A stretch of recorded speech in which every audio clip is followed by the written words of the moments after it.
आज हमने कक्षा 7वीं सामाजिक अध्ययन विषय के अंतर्गत भूगोल विषय में को अधिक रोचक बनाने के लिए नदी के कार्य के अंतर्गत डेल्टा का निर्माण किया है। तो डेल्टा के निर्माण के लिए हमको ये साड़ी का पुट्ठा चाहिए। इस प्रकार से इसको हम पलट लेते हैं। पलटने के बाद इसमें हम इस प्रकार से शीट चिपका लेते हैं। शीट चिपकाने के बाद पेंसिल की सहायता से इसकी आकृति बना लेते हैं। डेल्टा एक त्रिभुजाकार आकृति होती है। जब नदी समुद्र में पहुंचते पहुंचते उसका प्रवाह बहुत धीमा हो जाता है तथा नदी अनेक धाराओं का निर्माण करती है। फिर हमने ये क्ले लिया है। ये क्ले को अलग अलग रंगों से मिला करके इस कलर का बना लिया है। उसके बाद हम क्ले की सहायता से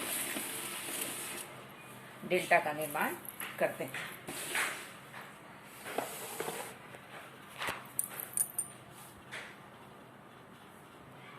नदी जब मैदानी क्षेत्र में प्रवेश करती है तो वह मोड़दार मार्ग पर बहने लगती है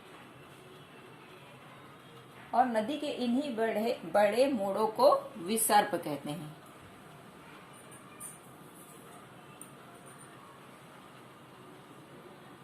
और एक अलग झील बनाते हैं नदी से कट के, इसे चाप झील कहते हैं।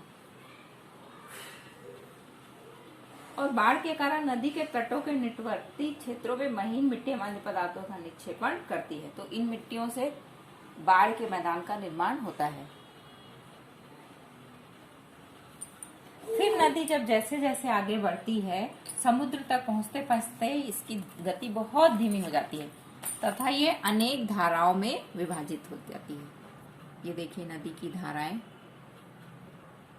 इन अनेक धाराओं में विभाजित नदी के इस रूप को वितरिका कहते हैं, जो अलग अलग भागों में विभाजित हो जाती है। फिर वह अपने साथ नदी इतनी धीमी हो जाती कि वह अपने साथ लाए हुए मलबे का निक्षेपण करती है और इन अवसादों के संग्रह से डेल्टा का निर्माण होता है। डेल्टा एक त्रिभुजाकार आकृति होती है जो नदी समुद्र में मिलने से पहले इसका निर्माण करती है, जिसे डेल्टा कहते हैं। भारत में गंगा नदी के तट पर सुंदर वन का डेल्टा प्रसिद्ध है।